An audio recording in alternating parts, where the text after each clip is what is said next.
Baik, kita mulakan kuliah malam ini dengan sama-sama membaca umul kitab ila hadratin Nabi Muhammadin Mustafa Rasulillah sallallahu alaihi wasallam wa ala al-kiram ashab izam sya'ulahul Fatihah.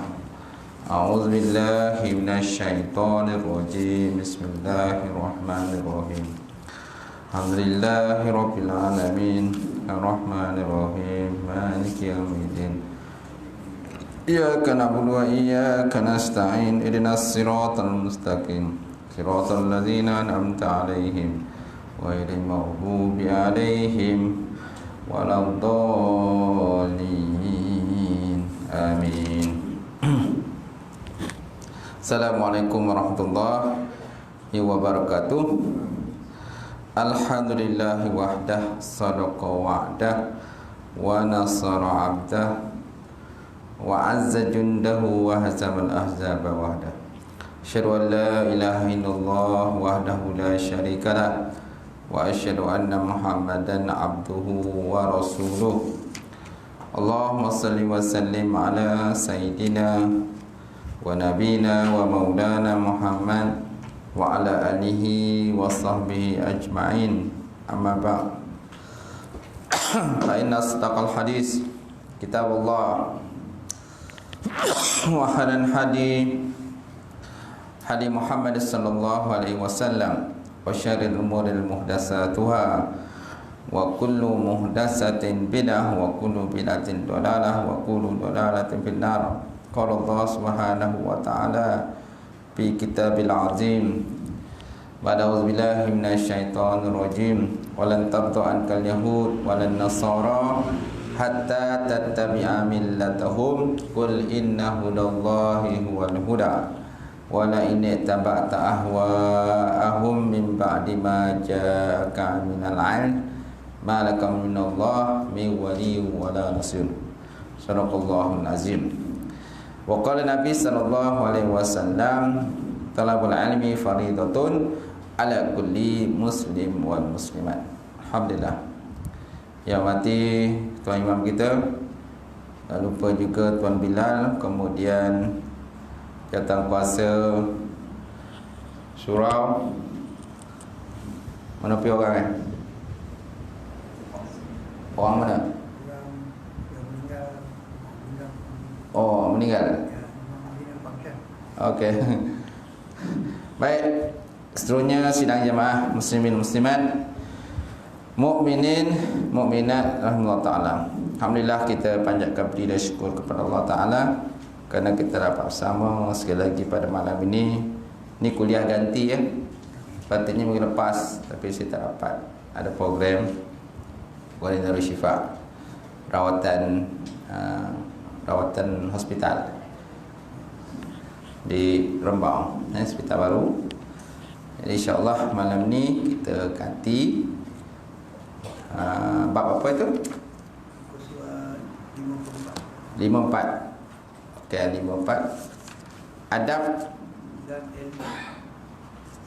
dan ilmu yang bermanfaat. Okey. Kita masih lagi dalam pembincangan ilmu munafik. Ilmu nafik. Apa makna ilmu nafik? Ilmu yang memberi manfaat. Kerana ilmu ni pun banyak. Ilmu baik, ilmu tak baik kan. Mencuri pun ilmu juga. Mencuri pun ilmu. Tak, menipu pun ilmu juga.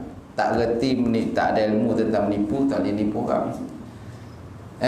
Nanti orang tipu kita. Kita nak nipu orang, lalas orang tipu kita. Sebab apa?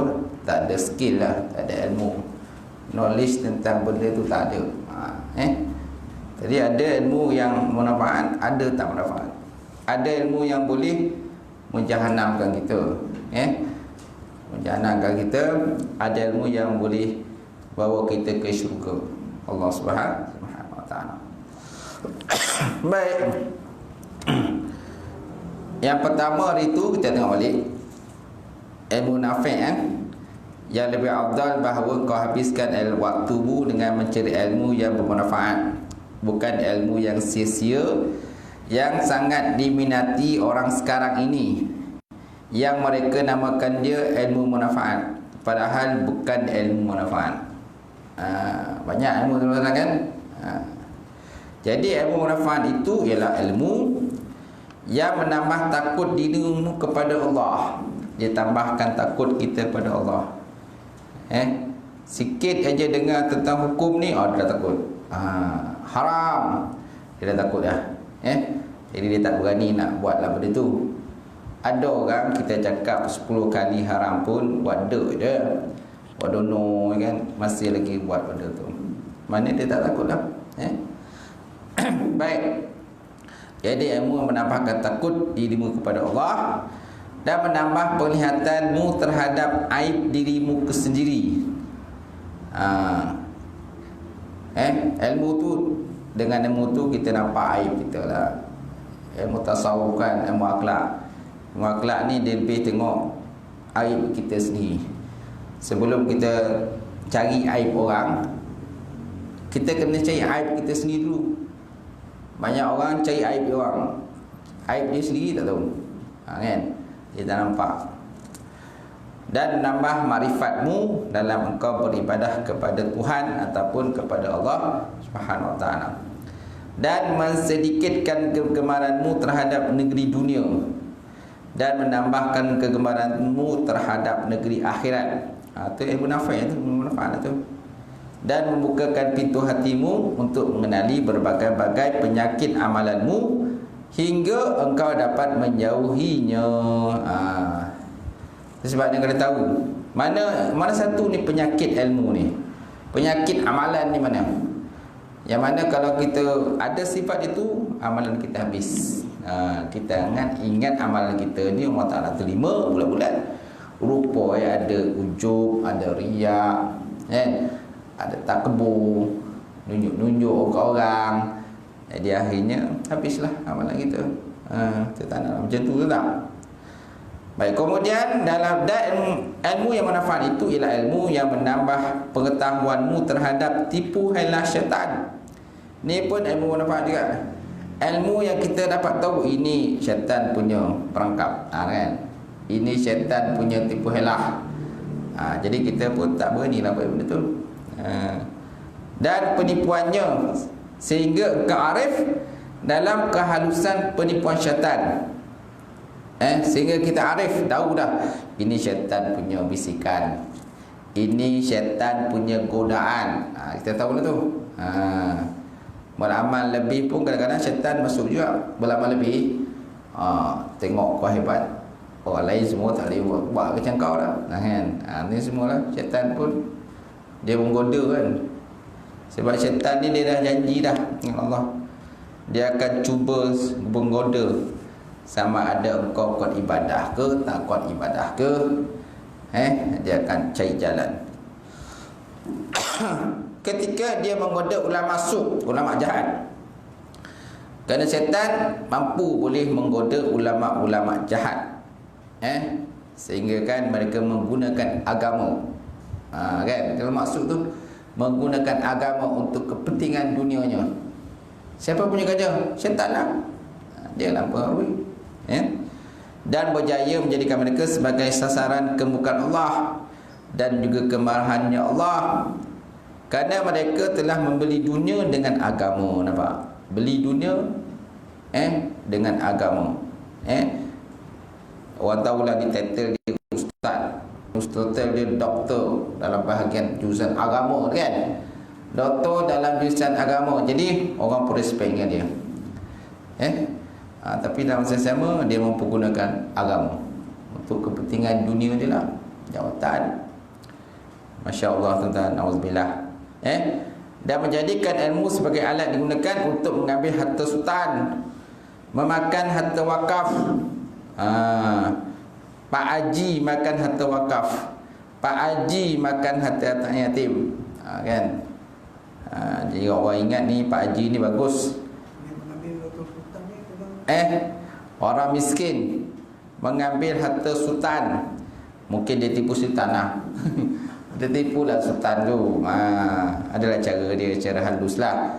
Cara halus dia tipu sultan, sehingga sultan percaya cakap dia. Percaya cakap dia. Kemudian ambil harta orang miskin dan harta orang Islam. Yang bahaya ni. Kita kena berhati-hatilah.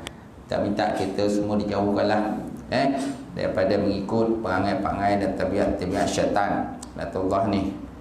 Jangan kita mengambil kesempatan dengan agama kita. Kita jangan gunakan untuk ambil kesempatan untuk mendapat sesuatu pangkat dan jawatan.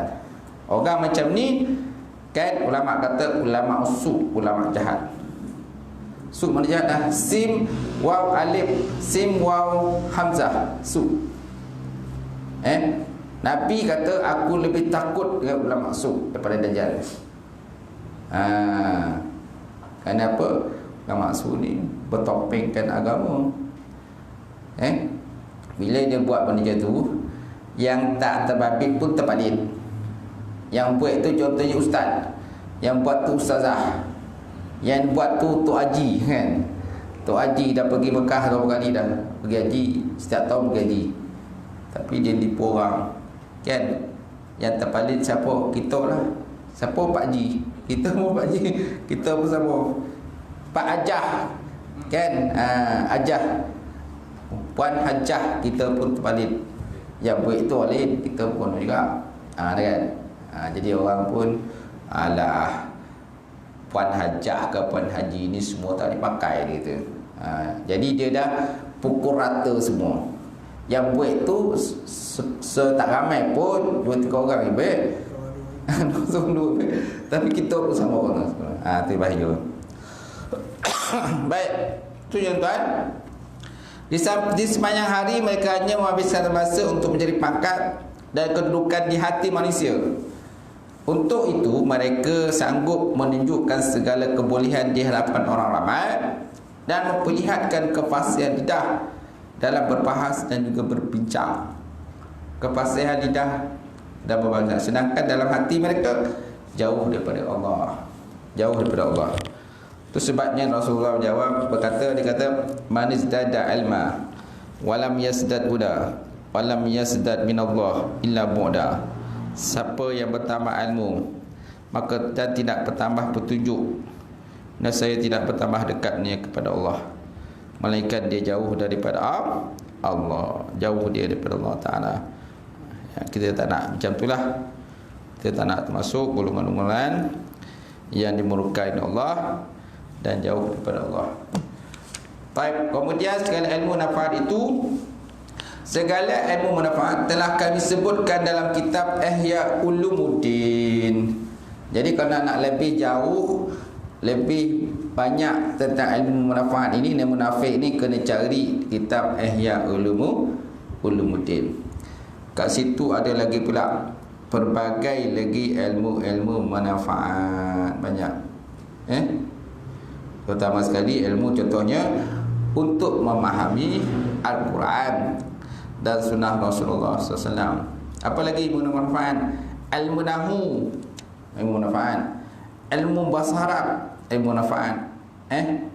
Ilmu alat tentang Quran dan hadis pun ilmu manfaat. Ilmu lughah, ilmu manfaat. Ilmu Quran, berkenaan Quran, semua ilmu manfaat.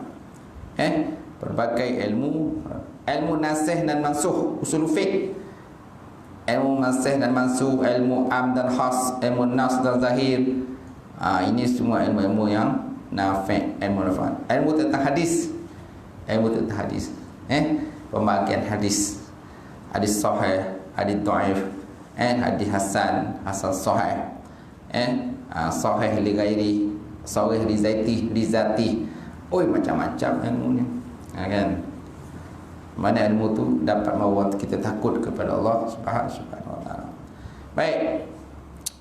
Maka jika kau tergolong daripada ahlinya, maka hasilkanlah olehmu akan dia dan amalkan dengan isi dan juga kandungannya. Amalkan isi dan juga kandungannya. Kemudian setelah itu, engkau ajarkan pula pada orang lain. Ajar kau lain. Kalau kita dah dapat satu manfaat, kan kita ajar ke orang. Tak banyak sikit kita ajarlah, menit tahu ajarlah. Macam tu. Sampai-sampai ke lah. Macam tu. dan kau ajak mereka untuk tuntut ilmu juga. Maka sesiapa yang mencari ilmu yang bermanfaat lalu diamalkan dengannya, kemudian mengajak orang lain untuk mencari ilmu tersebut, maka orang itu dipanggil azim. Apa makna azim? Orang yang besar di alam malakut. Alam malakut, alam malakut ni alam tinggi lah. Dalam jabarut, alam malakut. Alam jabarut baru ni malaikat punya tempat. Malaikat karabiyun, malaikat-malaikat yang dekat dengan Allah. Malaikat-malaikat yang dekat Allah. Kita duduk, orang itu nama orang tu ada kat situ. Ada nama dia kat situ bersama dengan para malaikat. Tak nak tu, semua nak kan? Mesti kita nak. Itu. Seperti apa yang telah pun diperkatakan oleh Nabi SAW. So maknanya ajak kawan kita. Dia tak nak datang ustaz. Dia nak ajak ponek dah. Terpulang ke dia lah. Terpulanglah ke dia. Kan? Kira penting kita dah ajak dia. Kita dah war-warkan dia. Malam ni ada pengajian ustaz, ada ustazah datang. Jomlah kita sama-sama pergi dengar. Mudah-mudahan kita dapat ilmu. Dia tak pergi dah. Dia sibuk. Dia dah pandai. Sama dia. Apa dia ajar tu sama kan? Ni orang sombong nak macam mana? Jadi dia kata dia rasa ilmu dia hebat, dia tak perlu lagi belajar lagi. Kalau ilmu dah hebat, tak perlu belajar, ambil tauliah mengajar pula. Tak nak pula mengajar tu dah. Suruh belajar tak nak. Dengan alasan apa? Ilmu aku dah cukup. Kalau macam tu, ambil tauliah mengajarlah pula sampai ilmu orang. Pun tak nak juga. Habis nak apa? Simpan ilmu tu. Kan? Mana ilmunya tu tak dapat dikembangkan. Tak dapat dikembangkan orang lain, tak dapat sampaikan orang lain. Maknanya kalau dia mati, habislah ilmu tu. Dia mati habis. Sebab ada yang macam tu, kadang-kadang mengaji sampai luar negara mengaji. Mesir, Maroko, Jordan. Balik tak mengajar. Kan? Dia balik-balik ilmu simpan je tu je, tak ajar ke orang. Jadi rugi lah. Ilmu tak dapat dikembangkan, kan? Jadi kenalah dia mengajar sampai ke orang lain. Baik, kemudian apabila kau selesai daripada mencari ilmu manfaat dan selesai daripada memperbaiki dirimu pada zahir dan batin, dan masih ada baki daripada waktumu, maka tidak mengapa waktu yang baki itu engkau gunakan untuk menuntut ilmu berkenaan mazhab, ilmu masail khilafiyah, masalah-masalah khilafiyah, masalah-masalah furu', masalah-masalah cabang. Boleh. Dengan syarat masih ada lagi waktu untuk kita belajar. Supaya kau juga mengenali cabang-cabang ilmu fiqh, dan permasalahan fiqh yang juga terkadang timbul di waktu kau berbuat ibadah, dan supaya kau mengetahui jalan tengah di antara segala permasalahan yang diperisikan oleh orang ramai ketika mereka sedang dikuasai oleh hawa nafsu di dalam pertengkaran mereka. Dalam pertengkaran, cuma dalam kita cari ilmu cabang ni, kan, kita jangan terlampau orang kata membazir-bazir bahasa syar'i sedangkan pengamalan tak ada. Cebok je ilmu tentang masalah fiqh, masalah cabang, masalah khilafiyah, sampai kan kadang-kadang sanggup tekak bergaduh masalah khilafiyah je. Masalah khilafiyah je. Sah ke tak sah? Sah ke tak sah, kan? Sibuk.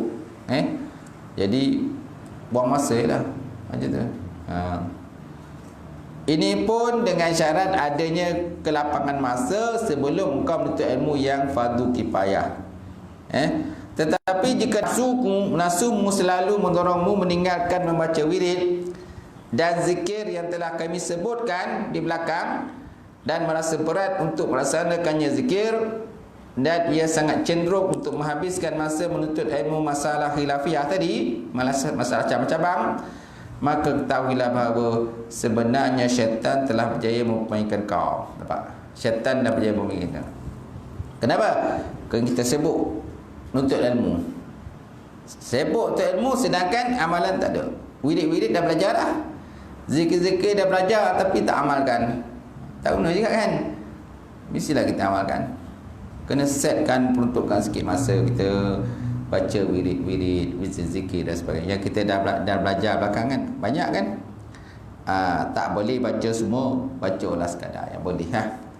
Jangan tak baca langsung. Jangan tak baca langsung. Bacalah sikit-sikit. Yang penting kita dah baca. Banyak kalau kita ni kadang suka cari ilmu banyak-banyak. Nuntut ilmu, ambil sanad tu, ambil sanad ni, tapi amalan tak ada. Ambil sibuk ambil sanad je.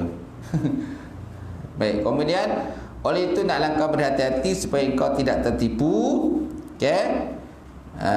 Tertipu oleh godaan syaitan, lalu nantinya engkau akan menjadi alat tertawa syaitan, maka dia membinasakan akan kau dan akan mengolok-olokkan kau. Tak? Dia akan mengolok-olokkan kau. Jadi jangan terlampau, terlampau fokus sangat kan, tumpu masalah khilafiyah, sehingga kan masalah-masalah asal tak buat, solat tak buat, tapi sebut cerita sah batal. Ini tak boleh, ni sah, ni batal. Tapi sembahyang kita tak, jatuhlah itu.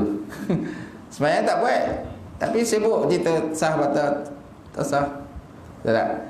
Ini haram, ini boleh, ini tak boleh. Tapi buat tak ada. Tu sama lah tu. Sibuk masalah huruf cabang. Baik, kemudian maka ketahuilah bahawa sebenarnya syaitan telah memperbaikikan kau, dan dia telah berjaya menanam satu penyakit yang sangat berbahaya dalam hatimu, iaitu cinta pangkat dan harta benda.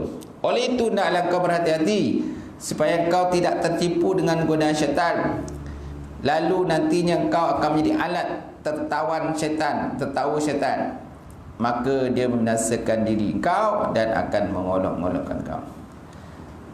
Apabila kau telah cuba mengamalkan wirid-wirid dan ibadah yang telah kami sebutkan, bila kau telah cuba mengamalkan wirid-wirid, ibadah-ibadah sunat ke kan, yang telah kita sebutkan di belakang sebelum ini, dan kau dapati akan dirimu tidak melaksanakan sebarang keberatan dan tidak merasa malas melaksanakannya, bahkan nampak pada dirimu minat yang sangat mendorong kau untuk mencari ilmu yang bermanfaat, dan kau tidak menkenaki dengan mencari ilmu itu kecuali hanya kerana Allah dan akhirat, maka menuntut ilmu itu pun lebih afdal daripada ibadah sunat. Apa? Lebih afdal. Kan? Jadi sekarang ni ada menentangkan. Ini amalkan wirid, zikir, kan, ibadah sunat, yang ini untuk ilmu. So macam mana? Kalau menuntut ilmu ni, kan, menuntut ilmu tu tidak mengabaikan kita daripada baca wirid-wirid tadi kan, zikir-zikir tadi, tak ada masalah.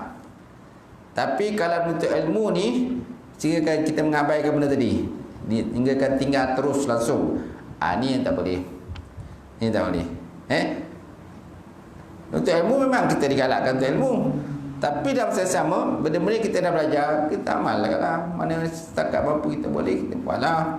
Jangan tinggal langsung. Masalahnya kadang-kadang dah tahu dah benda tu, habis tinggal langsung, mesti tak buat. Malas lah, macam-macam kan. Gitu. Itulah kata pengarang ataupun musannaf. Baik. Dan yang paling penting dalam kau memastikan keikhlasan dirimu, kerana niatlah yang menentukan nilai amalan tadi. Yang penting ikhlas. Kalau dalam bab tuntut ilmu nafa'at tadi, mesti ada niat ikhlas pada Allah. Bukan menuntut ilmu kerana nakkan harta, nakkan pangkat dunia dan sebagainya, nakkan gaji besar, jawatan besar. Sebab ada orang tu cari ilmu jauh, kan, habis duit 20,000, kan, masuk Azhar, balik, gebut jawatan, berebut jawatan tu, berebut jawatan ni, ada gila pangkat lah, kan, sebut nak kedudukan. Baik, kemudian dah bila niatmu tidak ikhlas, maka di sinilah tempat terpedayanya orang-orang yang jahil Dan di sini pula tempat tergelincirnya kaki orang-orang bijak pandai. Orang bijak pandai pun boleh syaitan pun perdayakan. Kalau syaitan pun sebenarnya lagi bijak, dia lebih pandai. Syaitan ni dia bijak, licik dia, tak? Pandai dia. Kalau dia tak pandai, takkan Nabi Adam terkeluar pada syurga. Kalaulah syaitan tu tak cerdik, tentulah Adam dan Hawa tak terkeluar pada syurga. Tapi disebabkan dia licik kan, istilah kita licik kan, licik, cerdik dia, pandai dia, Adam keluar. Sehingga kan Adam pun terpaksa lah makan, kan, terpedaya makan buah khuldi. Mula-mula syaitan perdaya dia punya Siti Hawa makan buah khuldi. Lepas tu siapa lagi? Adam pula makan buah khuldi. Dah ada dua dah terpedaya, kan. Akhirnya terkeluar daripada, Allah Ta'ala perintahkan keluar daripada syurga. Kalaulah Nabi Adam dan Siti Hawa tak makan buah khuldi, mungkin kita semua duduk dalam syurga dah. Kita semua dalam syurga, bersenang-lenang dalam syurga, kan. Tapi dah ketentuan Allah Ta'ala begitulah. Ketentuan Allah Ta'ala begitu, bahawa Nabi Adam dan Siti Hawa akan diusir daripada syurga. Ada Allah Subhanahu Wa Ta'ala akan dikeluarkan daripada syurga. Itulah keadaan kita. Kita hiduplah dalam dunia ni. Tunggulah kita meninggal besok, kan? Besok hari kebangkitan, penghisapan besok, sama ada syurga dan neraka. Kalau kita tak keluar daripada syurga, Adam tak syurga, tentu kita tak ada hari penghisapan. Tak ada penghisapan. Dah senang syurga, apa lagi, kan? Baik, seterusnya, kedua, apabila engkau telah berkuasa menghasilkan ilmu yang manfaat, tetapi engkau kuasa berbuat ibadah seperti berzikir, baca Quran, bertasbih dan semayang, maka itu adalah derajat orang abid. Orang abid dan cara hidup orang soleh. Apa makna abid? Orang ahli ibadah. Dengan cara itu juga engkau telah tergolong dalam kumpulan orang-orang yang beruntung. Nampak? Okay? Bila engkau tidak berkuasa menghasilkan manfaat, tak berjaya nak cari ilmu yang banyak-banyak, mungkin orang kata duit pun tak ada nak pergi nuntut ilmu jauh-jauh, kan? Kadang-kadang masuk universiti pun ambil kos syariah. Ambil kos syariah pun tak lulus. Tak naik SEM, banyak tak lulus. Ataupun tak combo lah, kan? Orang combo, kita tak combo-combo. Tak lepas lah tu. Tak apalah. Tapi ada cara lain lagi. Berzikir banyak-banyak, baca Quran, ada juga pahala, kan? Walaupun dari segi mungkin dalam bab pendidikan mungkin dia tak berjaya, tapi dalam buat amalan mungkin insya-Allah dia berjaya. Macam tu.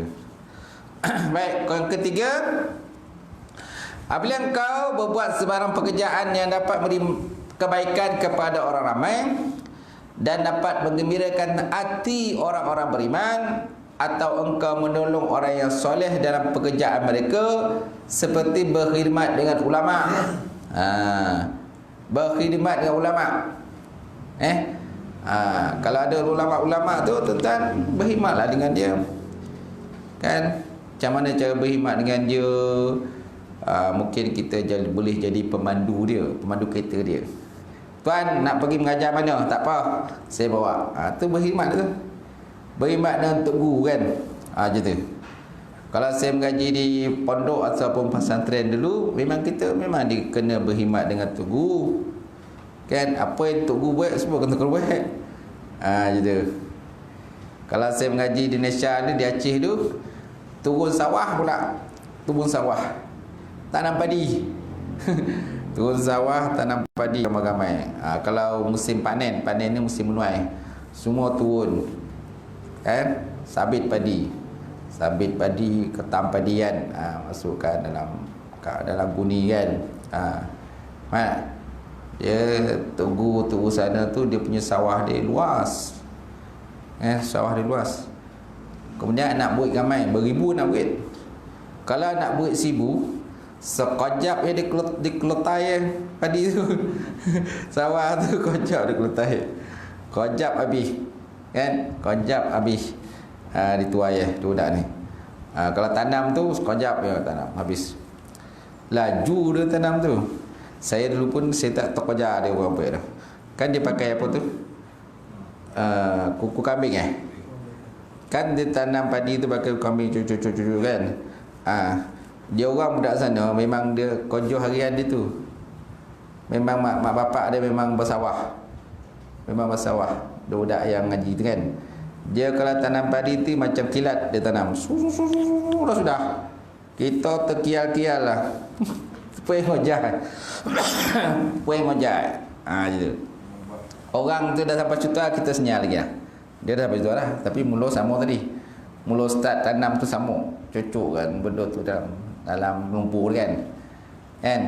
Tak lama lepas itu dia dah sampai cuta lah. Kita ke senyal lagi. Siap selopak. Siap selopak. Laju dia orang tu. Dia memang kehidupan dia tu memang sawah banyak sana. Macam sama juga macam kat Kedah ke Kelantan kan. Kedah kan banyak sawah. Jadi kalau budak-budak pondok masuk kerjakan sawah tebu memang sekejap itu kan. Gitu. Baik tuan-tuan. Kemudian dan ahli-ahli agama. Kita berkhidmat dengan para ulama ataupun ahli sufi, ahli-ahli agama yang tawaduk dan mula alik di dalam menunaikan hajat mereka atau berusaha untuk beri makanan kepada fakir dan miskin. Kalau kita tak boleh nak berkhidmat dengan ulama, ataupun dengan ustazah ke kan. Kalau perempuan dia berkhidmat dengan ustazah kan. Gitu. Dia suka dengan ustazah tu, dia suka berkhidmat ustazah. Mana ustazah tu pergi kan ikut. Ya kan. Berkhidmat lah tu ikut. Atau berulang alik di dalam menunaikan hajat mereka, atau berusaha untuk beri makanan kepada fakir miskin, atau ziarah orang sakit, atau menghantar jenazah, maka semuanya adalah lebih afdal daripada semata-mata ibadah sunat. Kerana amalan seperti ini selain sebagai satu ibadah, dia juga merupakan pertolongan kepada orang lain. Sesuai dengan hadis Nabi. Sebaik-baik kamu itu ialah orang-orang yang banyak memberi manfaat kepada orang lain. Khairukum anfa'uhum linas. Sebaik-baik kamu itu ialah orang yang banyak memberi manfaat kepada orang lain. Sejahat-jahat kamu itu orang yang banyak menyusahkan orang lain. Gitu. Dalam hadis itu disebut kan khairukum anfa'uhum linas. Disebut sampai situ je. Sebaik-baik kamu tu orang yang mana memberi manfaat pada orang lain. Dia sampai situ je itu. Habis lawannya apa? Lawannya ialah seburuk-buruk kamu tu orang yang banyak menyusahkan orang lain lah maksudnya. Tu yang kita faham. Kita faham walaupun dia tak sebut hadis tu. Kita fahamlah. Kalau orang banyak manfaat orang baik, kalau orang banyak menyusahkan orang lain, orang jahat lah. Betul kan? Itulah dia jahat. Pangai jahat, akhlak jahat. Semua orang lain susah. Didajal ke orang lain. Orang lain semua didajal kan. Itu sikap tak elok tu. Baik, keempat. Jikalau kau tidak dapat membuat salah satu daripada tiga perkara yang tersebut tadi, maka berusahalah untuk menunaikan hajat dirimu dan mencari nafkah bagi dirimu dan keluargamu, sedangkan orang ramai selamat daripada sebarang gangguanmu dan mereka juga selamat daripada bahaya lidah dan tanganmu. Nampak? Kan? Daripada tiga perkara ni semua tak boleh baik. Semua ni tak boleh baik. Habis macam mana nak apa yang boleh baik? Naklah dia tahan dirinya lah. Tahankan tangan kita, mata kita, kaki kita, jangan kita mudaratkan orang lain. Macam tu. Jangan kita ganggu hati orang lain. Mana orang lain selamat daripada lidah kita, tangan kita. Sebabnya Rasulullah SAW bersabda, al-muslimun man saliman muslimunan min lisanihi wa yadihi. Orang Muslim itu ialah orang yang sejahteralah orang lain daripada perbuatan tangannya dan juga lidahnya. Kan? Itu orang Muslim yang sebenar. Orang Muslim man saliman muslimuna min lisanihi wa yadihi. Orang Muslim tu orang yang sejahtera dan orang lain daripada tangan dan juga lidah dia. Wal muhajir, orang yang muhajir, orang berhijrah, man hajara ma nahallahu anhu, itulah orang-orang yang meninggalkan apa-apa yang ditegah terhadap dirinya oleh Allah Subhanahu Wa Taala. Itu namanya orang muhajir. Muhajir ni hijrahlah. Baik. Keempat, ulang balik, jika kau tak dapat membuat salah satu pada 3 perkara di atas, maka berusahalah untuk menunaikan hajatmu sendiri dan cari nafkah untuk dirimu sendiri, adik keluargamu sendiri. Sedangkan orang ramai pula selamat daripada gangguanmu. Ada gangguan tangan kita, lidah kita, orang lain selamat. Ini asyik-asyik kan, kita dajakan orang, jadi orang tak selamat lah. Dan mereka juga selamat daripada bahaya lidah dan tanganmu. Jangan suka usik orang kan, aja tu. Kalau kita tak boleh beri manfaat pada orang lain, jangan kita kacau orang, jangan usik orang, ganggu orang dan sebagainya. Dalam agamamu juga selamat, iaitu apabila kau tidak terlibat dalam sebarang kemaksiatan, maka dengan itu engkau akan dapat mencapai derajat ashabul yamin. Sekiranya engkau tidak dapat mencapai derajat as-sabiqin. Ashabul yamin mana? Ashabul yamin kan? Ashabul yamin golongan kanan. Ashabul yamin, ashabul shimal, shimal ni golongan kiri, kita golongan kanan. Kita nak golongan kanan, ahli syurga kan? Ashabul yamin. As-sabiqin, sabiqin orang-orang terdahulu. Sabiqun wal awalun, orang terdahulu daripada kita yang beramal dengan amalan yang soleh. Itu orang sabiqun wal awalun, orang terdahulu. Kita nak jadi orang macam itulah. Baik, seterusnya tuan-tuan, maka 4 perkara inilah segala derajat dalam agamamu. 4 perkara ini adalah segala derajat dalam agamamu. Selain daripada 4 derajat ini, hanyalah tempat permainan syaitan, iaitu bahawa engkau mengerjakan sesuatu yang dapat meruntuhkan agamamu. Wa iyyazubillah min zalika. Iyyazubillah maknanya kita minta perlindungan dengan Allah. Atau menyakiti hamba daripada hamba-hamba Allah, maka ini adalah perbuatan orang golongan yang binasa dan dalam kau hindarkan dirimu daripada mereka. Jadi 4 darjat tu ialah segala darjat dalam agama. Kalau kamu tak dapat menguasai 4 tadi, ataupun salah satu tak dapat, maka kamu ditipu oleh syaitan. Kamu telah berjaya ditipu oleh syaitan. Salah satu pun tak ada. Dia dompet pula, Imam Ghazali bagi dompet, satu pun tak dapat. Satu pun tak dapat nak baik. Macam mana? Apa guna kita hidup dalam dunia? Satu benda pun tak boleh. Pilihlah yang mana, nombor 1 kot, nombor 2, nombor 3, nombor 4. Baik, kemudian dan ketahuilah bahasanya seorang hamba itu dipandang daripada sudut agama terbagi pada 3 derajat. Hamba ini dipandang pada sudut agama terbagi pada 3 derajat. Pertama, salim, artinya orang yang selamat, iaitu orang yang hanya menunaikan yang fardu dan meninggalkan maksiat. Ini namanya orang salim. Salim ni macam dia dapat macam balik modal je lah. Orang berniaga tu balik modal. Macam tu. Niaga hanya dapat balik modal je. Modal contohnya 1,000. Berniaga dapat 1,000 balik. Itu namanya orang salim. Selamat itu orang yang hanya menunaikan fardu dan meninggalkan maksiat. Rabih mana orang untung. Rabih untung. Orang yang beruntung iaitu orang yang menunaikan yang fardu dan meninggalkan maksiat dan menambah pula dengan membuat bermacam-macam ketaatan yang sunat. Ini dapat untung. Maknanya kalau modalnya 1,000, dapat untung paling tidak pun 2,000 lah. Sekali ganda lah kan. Kalau hebat lagi perniagaan, dapatlah orang kata 5,000. 5,000. Modal 1,000 je.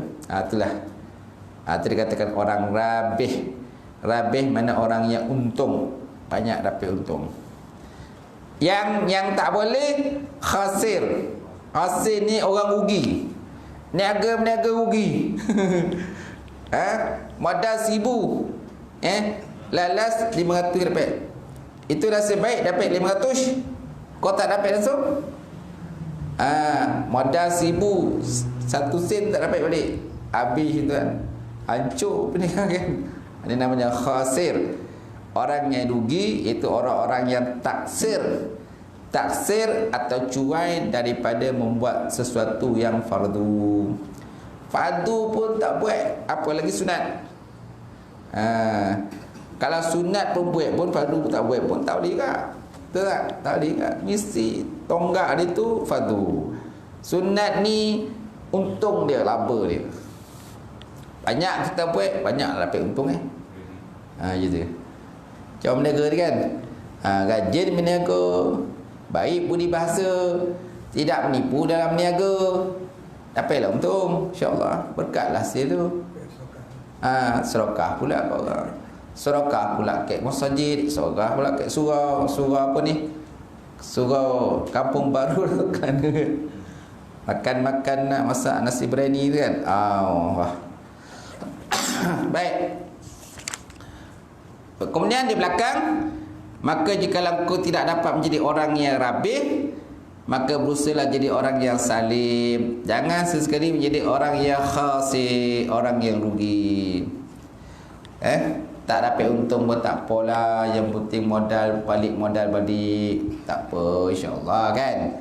Yang lain tu kita niat sedekah lah. Walaupun tak untung, boleh kita berniaga balik. Kalau dapat modal tu mana boleh berniaga lagi. Kalau tak pulang modal, macam mana nak berniaga lagi? Lalas pasal hutang untuk hutang orang untuk berniaga balik. Berniaga balik. Untung perniagaan. Biasalah orang berniaga ni untung rugi biasalah. Kita berniaga nak untung aja, rugi tak nak. Tak boleh. Memang dia ada perniagaan begitu. Berniaga dia naik turun. Ada masa untung, ada masa rugi. Tapi jangan rugi-rugi je. Untung tak ada untung. Gulung tiga lah. Rugi je, tak ada untung langsung. Berapa tahun dah berniaga? 10 tahun. Ada untung tak? Tak ada. Habis rugi. Rugi je kan. Macam mana berniaga macam tu kan? Baik. Dan seorang hamba itu dipandang dari sudut pergaulan dengan seorang lain. Dia terbagi pada 3 derajat pula. Seorang hamba itu dipandang dari sudut pergaulan dengan orang lain, terbagi pada 3 derajat. Pertama, laksana malaikat. Ataupun macam malaikat yang mulia, yang suka berbuat baik pada orang lain, iaitu seseorang yang berusaha menunaikan hajat orang lain dengan cara yang penuh kasih sayang dan lemah lembut, dan sentiasa melakukan perkara yang dapat menggembirakan hati orang lain, hati mereka. Kan? Ni orang ni dia punya sifat dia macam malaikat. Macam malaikat dalam adab bergaul ni. Adab bergaul maknanya dia pantang tengok orang susah, dia akan koja bantu kan. Kan ada orang suka macam tu. Dia sama ada dia YB ke, dia bukan YB ke, dia ada jawatan ke tak jawatan ke, dia pantang tengok orang susah, dia mesti bantu. Ada orang bila jadi pemimpin YB kah, contoh je. Kan? Ada orang susah baru dia pergi tolong. Bila dia tak ada jawatan lagi, ada orang susah dia tak tahu buat mana kan. Bukan tugas aku. Nampak? Tak boleh sebenarnya tu. Tak boleh. Orang yang ada jiwa suka tolong ni, dia ada jawatan ke, dia tak jawatan ke, tetap dia tolong, bantulah mana yang setakat dia boleh, bantulah. Kan? Kalau dia tak mampu RM1 dia sendiri, kan, dia carilah sesiapa sponsor yang boleh bantu orang tu kan, orang susah tu. Memang dia dah jiwa dia memang suka dia tu, suka tolong aja tu. Baik. Kemudian yang kedua, laksana binatang. Yang kedua, laksana binatang atau benda keras, iaitu seseorang yang tidak memberi kebaikan kepada orang lain dan tidak boleh menolak sebarang perkara yang menyakiti mereka. Ni perangai teruk ni. Kan macam binatang atau benda keras. Dia tak boleh memberi kebaikan pada orang lain. Keburukan aja. Macam saya tadi kan, suka mendajalkan orang kan. Suka kata menipu orang, apa semualah. Benda tak elok semua dia buat. Macam tu. Ini macam perangai binatang. Yang paling teruk ketiga ni macam kalajengking, ular atau binatang buas. Yang mana seseorang yang tidak diharapkan kebaikannya dan dijauhi kejahatannya. Memang seseorang, semua orang tak mengharapkan kebaikan dia. Memang perangai dia teruk. Bila sebut nama dia orang ni, tak payahlah sebut nama dia, dia dah tahu dah perangai dia. Macam tu sekali lah. Bila orang ada orang syorkan, kau jumpalah orangnya, tak payahlah, dia dah tahu dah perangai. Macam tu sekali lah orang dah tahu perangai. Tapi kalau orang tu jenis orang perangai baik, bila orang men-sharekan nama dia, tuan jumpalah Tuan Haji dia ni baik, ya ke? Bawalah saya jumpa dia kan. Nampak?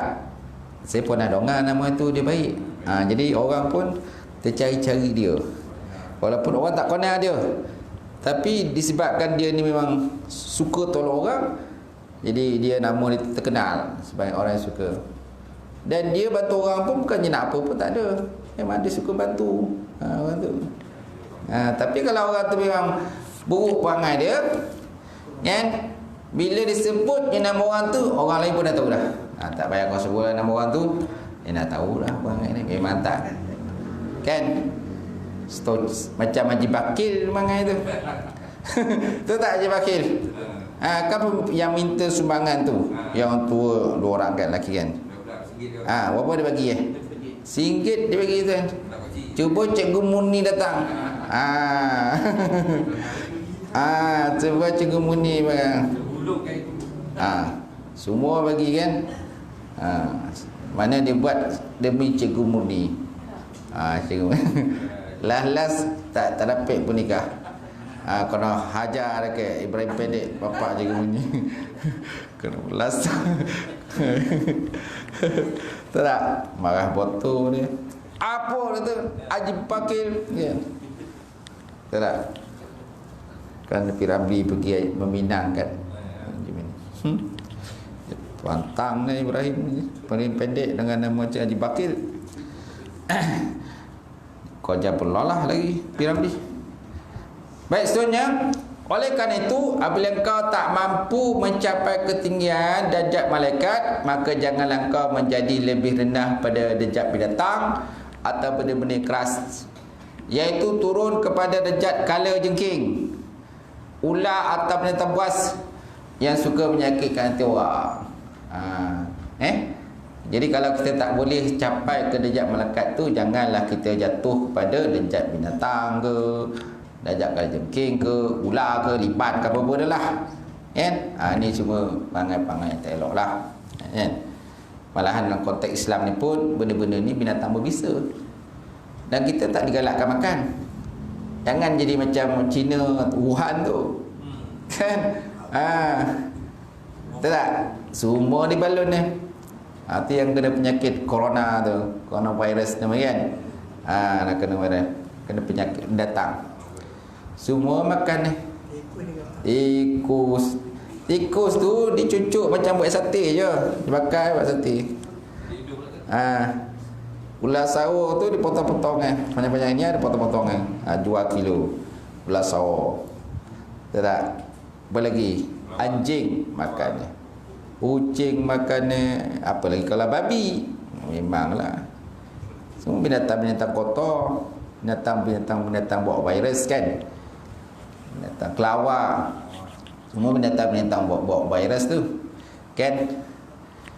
Tapi itulah yang jadi kegemaran dia. Lepas itu tunjuk ke orang tu, action tunjuk ke orang. Sekarang ni dah kelang kabut. Dah kena Sekarang ni yang kata Malaysia pula dah usaha bawa kan, kita punya warga negara. Amerika dah bawa balik dah warga negara dia. Malaysia pun proses kan, bawa balik. Gitu. Okey. Takut kan. Setakat ni pun dia punya apa, penawar dia tak baik kan. Apa penawar dia? Tak ada lagi. Belum ada penawar lagi. Gitu. Tunggu matilah. Macam zombie tu. Tahu yang zombie. Baik, kemudian sikit lagi ya. Jika orang itu bagi dirimu untuk berada di bawah daripada derajat al-a'la al-iliyin, derajat paling tinggi daripada segala derajat yang tinggi, maka janganlah kau redha bagi dirimu dengan derajat asfalas safilin. Asfalas safilin, derajat orang yang rendah daripada segala yang rendah. Dan jika kau tak mampu buat perkara yang dapat menguntungkan, maka janganlah kau buat perkara rugi. Nampak? Kalau kita tak mampu nak buat baik, jangan buat jahat. Tu jelah. Nak buat baik tak mampu, jangan buat jahat. Diam je. Itu lebih baik kan? Diam lebih baik daripada kita buat jahat. Ini buat baik dah tak boleh, buat jahat pula. Tu tak boleh. Faham kan? Seterusnya, sikit lagi, di sepanjang hari janganlah engkau melakukan sesuatu kecuali perkara yang dapat beri manfaat bagi akhiratmu, atau sekurang-kurangnya melakukan perkara yang manfaat bagi hidupmu, kehidupanmu di dunia, yang engkau tak dapat lari daripadanya, dan kau berhajat untuk berhajat kepada menggunakan manfaat dunia ini untuk mencari pahala si Allah Subhanahu Wa Taala. Okey, sampai situ saja. Sikit lagi ya. Sikit lagi kita habiskan. Besok datang lain. Okey, apabila kau tidak mampu melaksanakan kewajipanmu terhadap agamamu, ketika kau bergaul dengan manusia, atau kau tak selamat daripada buat maksiat, maka hendaklah kau uzlah pula. Boleh beruzlah, mengasingkan diri pada orang ramai. Ini adalah lebih baik bagi dirimu, maka di situlah letaknya keselamatan. Dan apabila was-was selalu datang menarik hatimu untuk membuat perkara-perkara yang tidak diredai oleh Allah Ta'ala, ketika kau beruzlah, maka hendaklah kau tidur, dan inilah sebaik-baik keadaanmu, kerana sudah menjadi pegang kita dalam kehidupan ini. Apabila kita tidak mampu mendapat keuntungan dan kemenangan, maka biarlah kita redha dengan lari daripada mencari keselamatan. Semana ni kalau contoh fitnah lah, fitnah banyak. Kalau dalam dunia ni banyak fitnah, boleh kita mengasingkan diri, kan? Di gua-gua ke apa kan. Bila fitnah dah hilang, keluarlah balik. Jangan duk nyuruk lama-lama kan. Macam tu. Itu kalau fitnah dah banyak. Tapi kalau fitnah tak banyak, kan, kita mampu lagi berdakwah, kan, itu lebih baik lagi. Dakwah bil hal. Ada dua dakwah. Pertama dakwah bil hal, dakwah bil lisan. Okay? Macam mana dakwah bil hal? Maknanya kita buat contoh terbaik dalam environment kehidupan kita. Itu dakwah bil hal. Dakwah bil lisan, dakwah cakap, berdakwah, berceramah, kan, bagi nasihat dan sebagainya. Tu dakwah bil lisan lah. Macam tu. Baik, kemudian maka alangkah hinanya orang yang dapat menyelamatkan agamanya dengan menganggurkan dirinya, kerana tidur adalah saudara mati, yang bermakna pengangguran hidup, dan mencontohi benda-benda yang jamin, benda-benda yang tidak bergerak.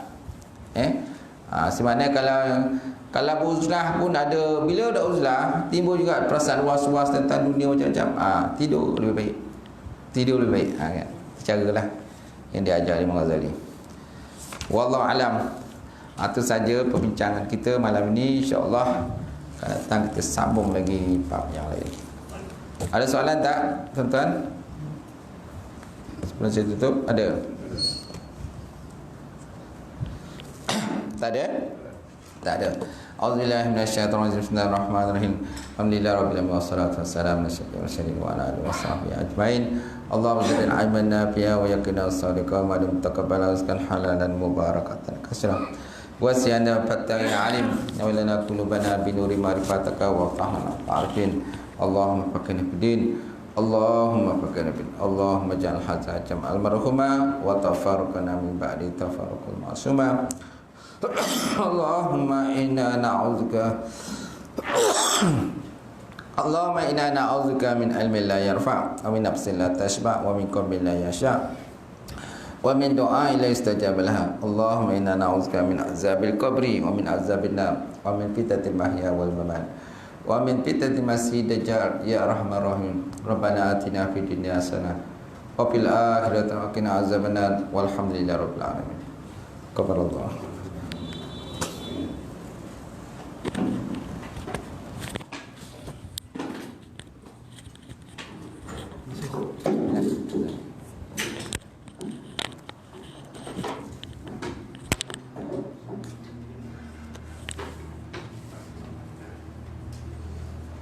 Dah ni. Nampak ni? Dah. Tadi rumah. Rumah saya dah masuk. Dari rumah. Seruk. Oh iya. Oh, Mana siap tu? rahsia boleh ni. Tak siap pun boleh. Ya. Ya.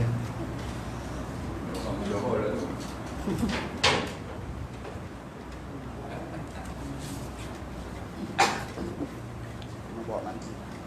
Allah.